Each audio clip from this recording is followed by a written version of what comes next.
வணக்கம் ஐயா. வணக்கங்க. வணக்கம் வணக்கம். உங்களை பத்தி கேள்விப்பட்டோம், உங்களுடைய சமூக பணி, கலை இலக்கிய பணிகளை பத்தி. உங்களை பத்தி அறிமுகப்படுத்திக்கீங்களா? ரொம்ப மகிழ்ச்சி. என்னோட பேர் ராமச்சந்திரன். தமிழகன் என்கிற பேரில் நான் எழுதிக்கிட்டு இருக்கேன். கடந்த 40 ஆண்டுகளாக நான் தமிழ் இலக்கிய பணியிலும் சமூக பணியிலையும் பத்திரிகை சார்ந்த பணிகளிலும் ஈடுபட்டு இருக்கேன்.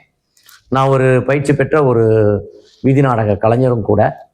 இப்போ அண்மையில் கடந்த ஒரு 5-6 ஆண்டுகளாக நதிகள் அறக்கட்டளை என்கின்ற ஒரு தொண்டு நிறுவனத்தை ஆரம்பித்து பெரம்பலூர் நகரத்தில் நான் செயல்பட்டு இருக்கேன்.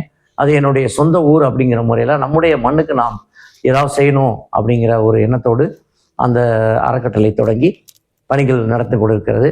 அதில் குறிப்பாக சட்டம் சார்ந்த பணிகளை முன்னெடுக்கிறோம். ஏன்னா நான் ஒரு அடிப்படையில் வழக்கறிஞராக இருக்கிறதுனால சட்டம் சார்ந்த பணிகள், சட்டம் சார்ந்த பயிற்சிகள், மக்களுக்கு சட்டம் குறித்த விழிப்புணர்வு அளிக்கிறது.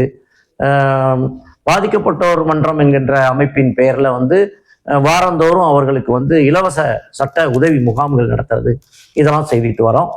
இது தவிர குறிப்பாக நாங்கள் தனித்து வாழும் பெண்களுக்காக அதிக ஒரு முன்முயற்சி எடுத்திருக்கிறோம். தனித்து வாழும் பெண்களுடைய எண்ணிக்கை அதிகமாகிட்டு இருக்கு, அவங்களுடைய வாழ்நிலையும் மோசமாகிட்டு இருக்கு என்கிற அடிப்படையில் தனித்து வாழும் பெண்களுக்கான ஒரு கணக்கெடுப்பு நடத்தி அவங்களுக்கு கிராமங்கள் அளவில் கூட்டங்கள் நடத்தி தனித்து வாழும் பெண்களுக்காக தற்போது தமிழக அரசு ஆரம்பித்திருக்கிற நலவாரியத்தில் அவர்களை பதிவு செய்து அவர்களுக்கு உறுப்பினர் அட்டை பெற்றுக் கொடுக்கின்ற முயற்சி ஈடுபட்டிருக்கோம். அதுபோல் சாலையோர வியாபாரிகளாக நிறைய தனித்து வாழும் பெண்கள் இருக்கிறாங்க. அதனால் சாலையோர வியாபாரிகள் குறித்தும் நாங்கள் இப்போ கவனம் செலுத்தி அவர்களுக்கும் அந்த நகராட்சியில் அவர்களை பதிவு செய்து அவர்களுக்கான அட்டையை பெற்றுக் கொடுப்பதற்கு நாங்கள் பல்வேறு பணிகளை செய்து கொண்டிருக்கிறோம்.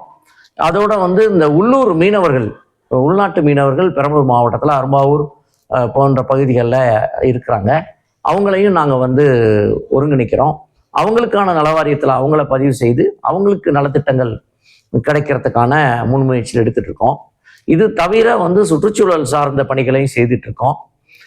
நதிகள் குறித்து அதிக அக்கறையோடு நாங்கள் தொடர்ந்து செயல்படுறோம். தமிழக அளவில் நதிகள் பாதுகாப்பு கூட்டமைப்பு என்ற அமைப்பை நடத்துகிறோம். இப்படி எங்களுடைய பணிகள் தொடர்ந்து போய்கொண்டிருக்கிறது. மக்களுக்கான பணியை நம்முடைய வாழ்நாள் பணியாக எடுத்து செய்வது மிகுந்த மகிழ்ச்சியான ஒன்றாக இருக்கிறது. நன்றிங்க ஐயா. நன்றி.